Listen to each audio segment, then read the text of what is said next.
perhaps the most divisive unit released to date. This unit sparked a lot of debate within the community.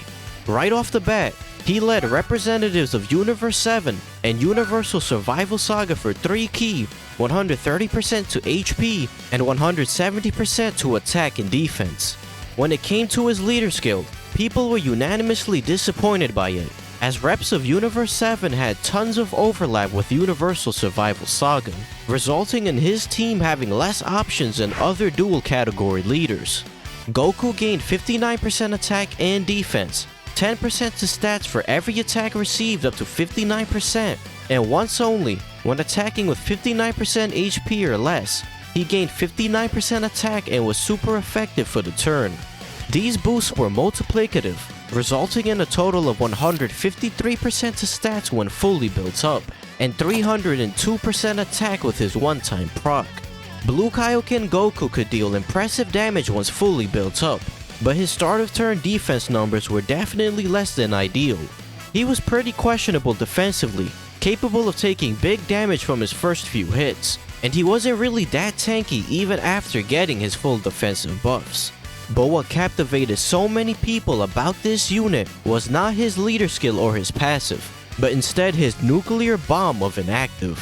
When HP is 59% or less, with another 3 or more reps of Universe 7 allies on the team, Goku could launch a Spirit Bomb that did ultimate damage and raised all allies' attack by 30% for one turn. This ludicrous active skill was busted for 2 key reasons.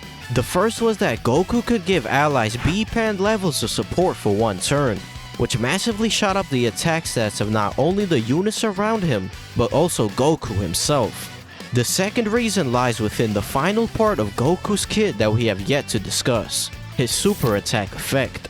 Blue Kaioken Goku permanently stacked attack by 50% on super, which in tandem with his multiplicative 30% attack buff from his active, skyrocketed his Spirit Bomb damage.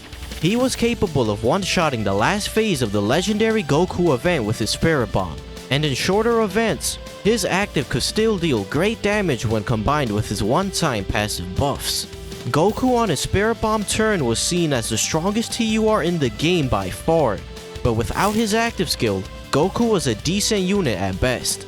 You had people on one side who argued against him because of his somewhat tough active skill restrictions and lackluster performance outside of his active turn, while others praised the unmatched value of his Spirit Bomb. Most people ended up falling somewhere in the middle, realizing how powerful of a tool Goku's Spirit Bomb was, but also acknowledging that the reps of Universe 7 roster needed a lot more help to utilize his active more effectively. Quite astonishingly, Blue Kaioken wasn't the only unit that was the center of discussion during the celebration. Alongside Goku, they Dokkan awakened the nuking physical Blue Goku and Tech Blue Vegeta, as well as another unit that completely bewildered the player base with his raw power, physical BerGODmo. Yeah, BerGODmo. For whatever reason, Dokkan decided to give this random summonable SSR one of the biggest glow-ups in the history of the game. BerGODmo gained 30% attack and defense for every attack received up to 300%, and gained 30% defense for 9 turns on super.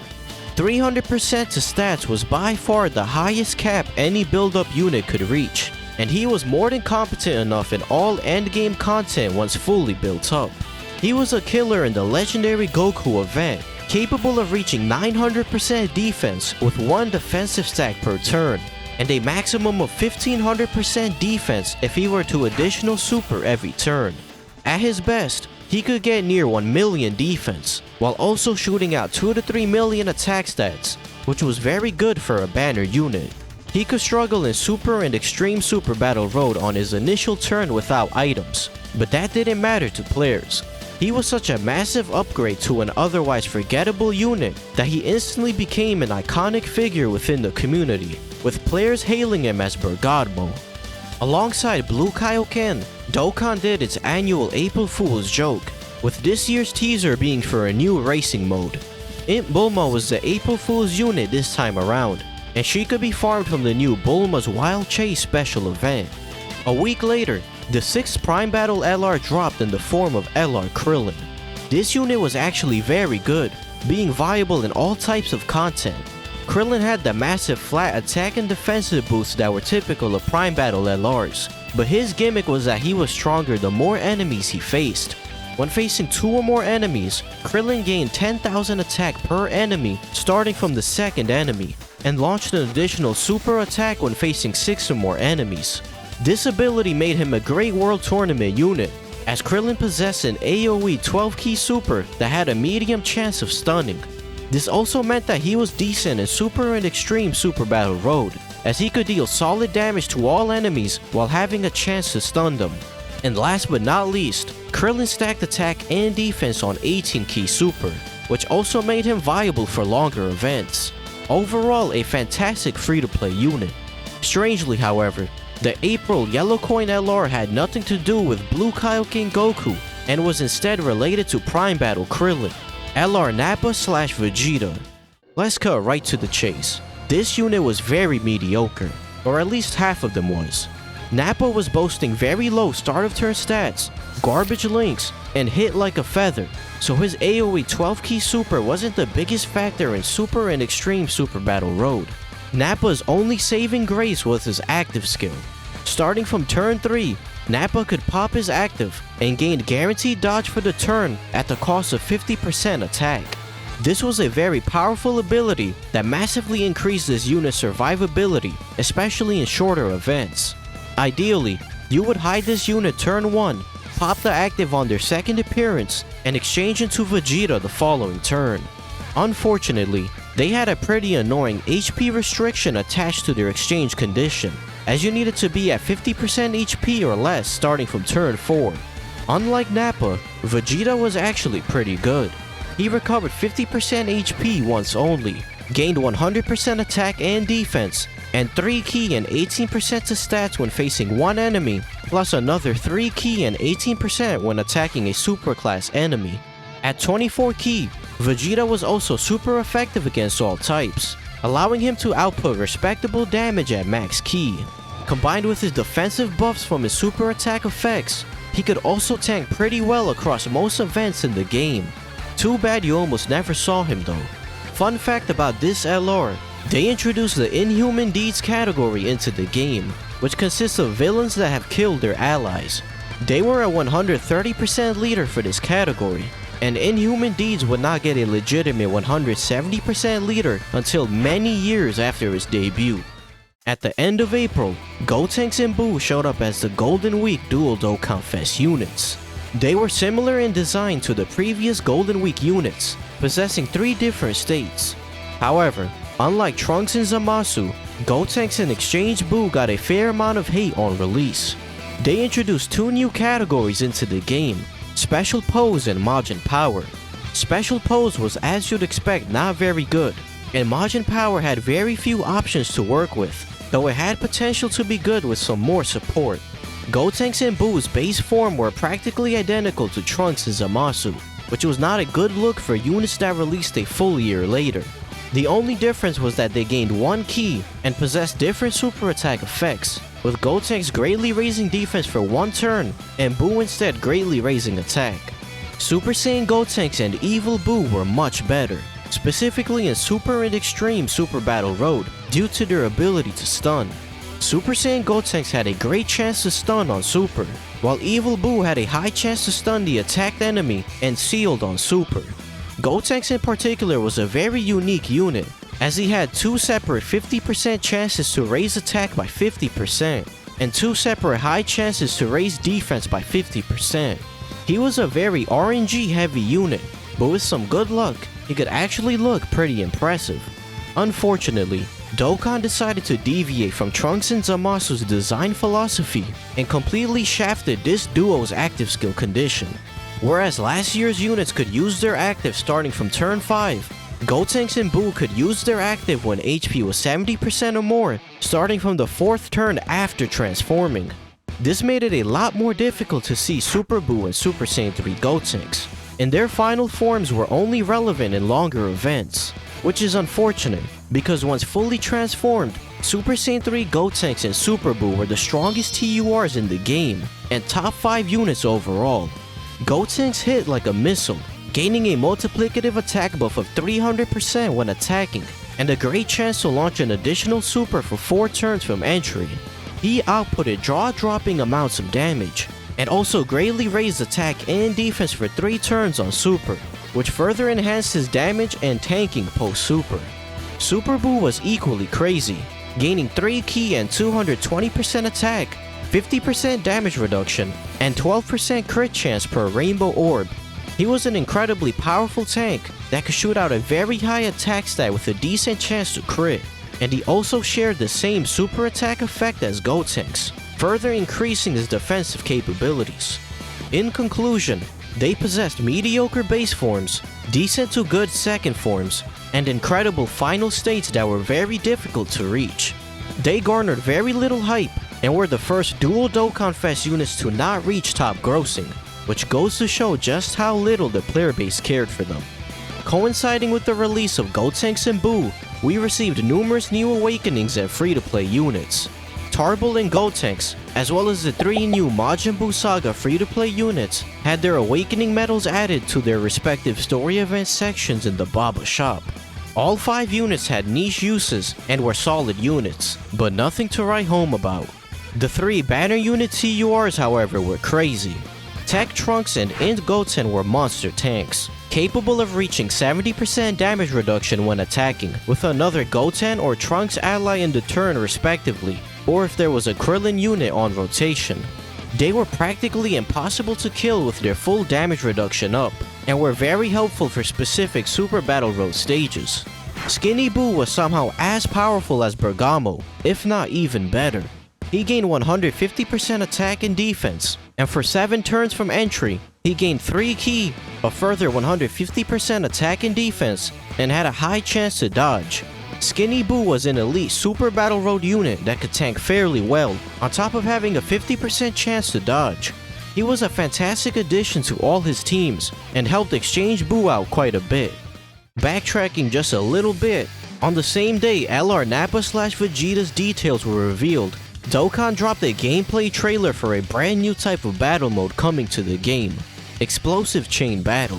This mode was officially released at the beginning of May, with Z Broly as the first boss, and let's just say this event was quite controversial. The objective of this mode was simple: achieve a high score by dealing as much damage as possible with a well-synergized team. The composition of your team was divided into 3 key parts: attacker, supporters, and connectors. Starting with the attacker, this was your main damage dealer. Every monthly chain battle had its own advantageous category and characters, indicated in-game by blue and red sparks respectively, and you wanted to select an advantageous character with the highest stats and super attack level possible. After that came your supporters. Every player would select 10 super class and 10 extreme class characters to participate in chain battle, but instead of using your own units, you had to rely on supporter lineups borrowed from other players. The key was to select units with red or blue sparks, strong hidden potential investment, and the most overlapping links, categories, and types with your connectors. As the name implies, connectors acted as the bridge between your attacker and supporters. To maximize synergy, they needed to share as many links and categories as possible with your supporters.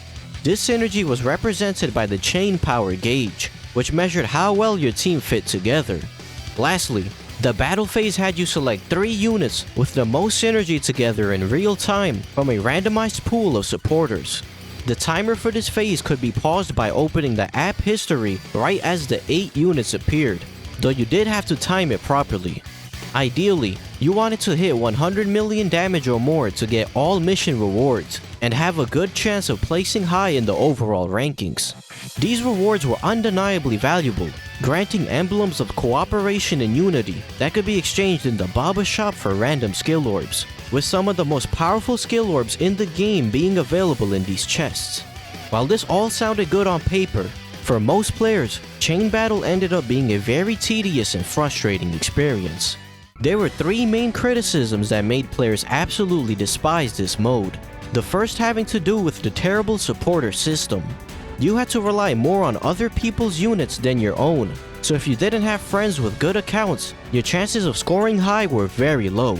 On top of that, when selecting a supporter team, you were randomly given only 6 units out of 10, meaning that with even stacked friends, bad RNG could completely ruin your run.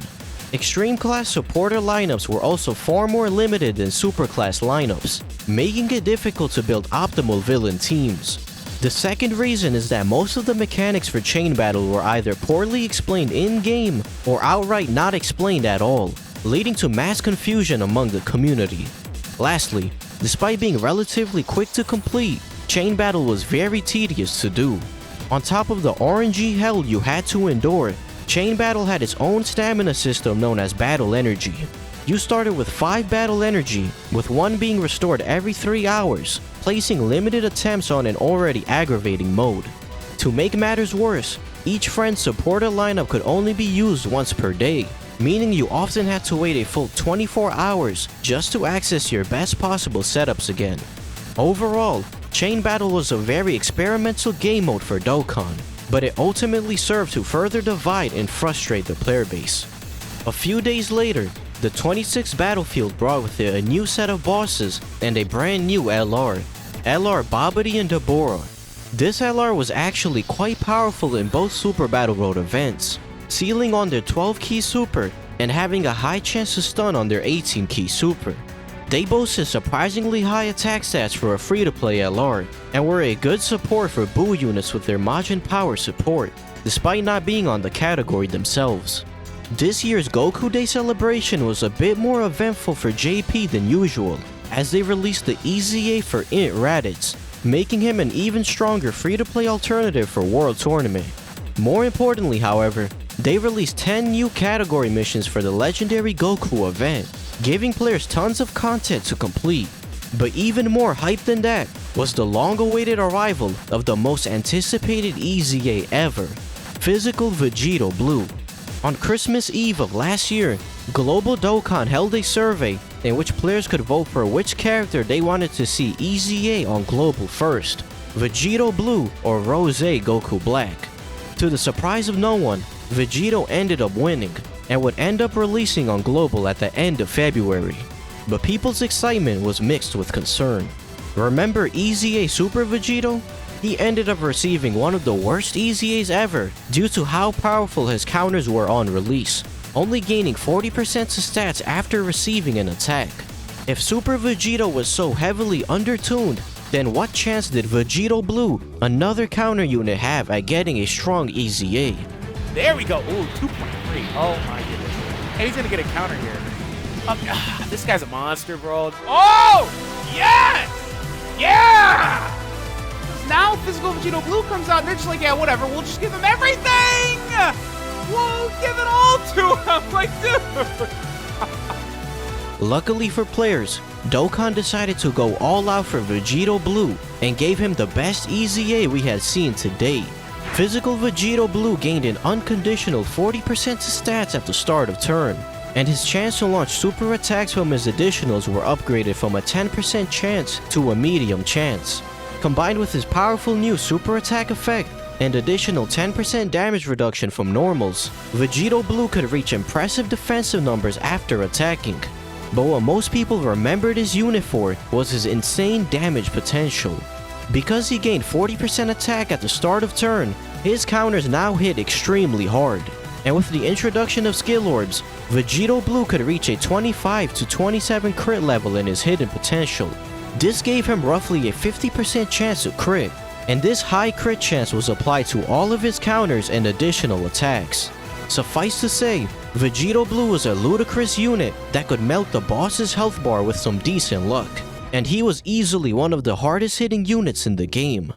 At the end of the month, we received our very first Kefla Dokkan Fest. STR Kefla had 2 transformations and stacked attack by 30% on super in each form. She was solid in base, boasting average attack and defense stats and a high chance to dodge with 6 orbs obtained. Kefla's damage, however, really started to explode in her Super Saiyan and Super Saiyan 2 states.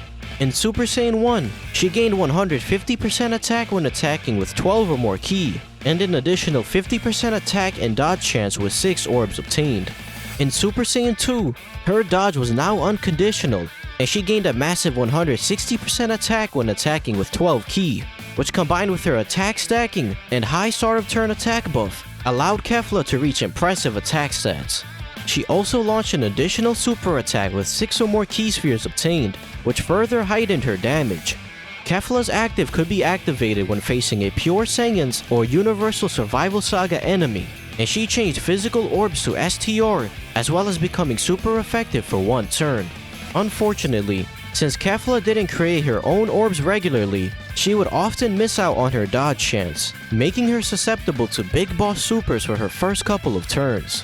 Kefla also had a terrible leader skill, leading Universe 6 and Rapid Growth, which consists of characters who quickly improve over the course of a battle. Despite this vague definition, many characters you would expect to be on the category are not a part of it. The Super Saiyan forms of DBS Broly, Goku Black, and Blue Vegeta from the Goku Black arc were all strangely omitted from this category. Kefla's banner came with the Dokkan Awakening for STR Kale and Tech Caulifla, as well as Int Vados. Vados was a good banner unit that gave great support and had a high chance to dodge, making her Whis light. Caulifla was still a monster with her 100% dodge chance, and Kale guarded all attacks with a Caulifla on the turn, allowing her to tank well after some defensive stacks. Having absolutely nothing to do with Universe 6, Baba Shop AGL Cooler and free-to-play Int Frieza received their own EZA area a few days later, and they were shockingly good. AGL Cooler now stacked defense for longer events, and Int Frieza was one of the best free-to-play units in the game. When facing a Goku's family enemy, Frieza guarded all attacks and gave all allies 2 Ki and 20% to stats. Additionally, after Guard was activated, Frieza reduced damage received by 50%. He was unkillable in the legendary Goku event, and came in very clutch for several Super Battle Road and Extreme Super Battle Road stages.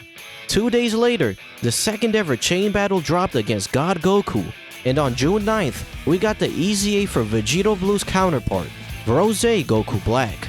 He wasn't given the same stellar treatment as Vegito, but he still turned out to be a good EZA, functioning similarly to BerGODmo with his 30% defense per hit received up to 180%. He also gave very potent support to extreme class allies, and also greatly raised defense by 50% on Super. The physical type supports also received their awakenings at this time, which meant that all 10 type supports were now available as TURs. But before we move on, let's rewind a few weeks and shift our attention to the global version. Before the release of Kefla on JP, Team Dokkaner, one of the French leakers, teased the unexpected arrival of a certain global first character, which shook the entire community to its core. 来るぞ。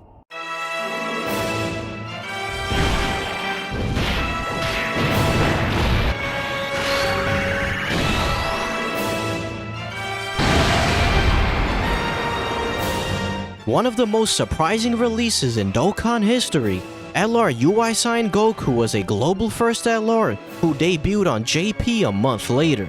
He took the game completely by storm, and instantly became the best unit on both global and JP, surpassing the 5th anniversary Blue Fusions and LR Kale and Caulifla.